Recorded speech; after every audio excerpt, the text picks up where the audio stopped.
if you rented snowboard boots or just the foot skis with snowboard bindings, then I'm going to show you how to use those.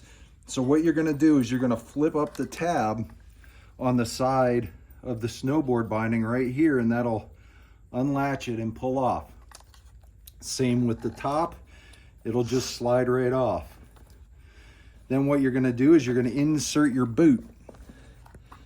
So the way the boots work is this clamp right here, or this adjuster, is to be to the outside. Okay, so this is the left boot.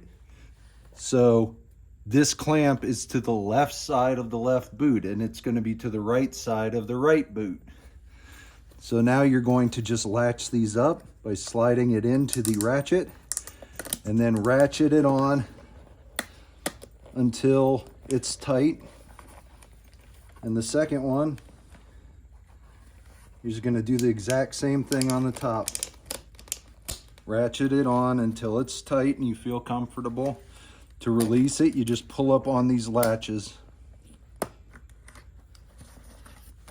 And that's how you use the snowboard bindings.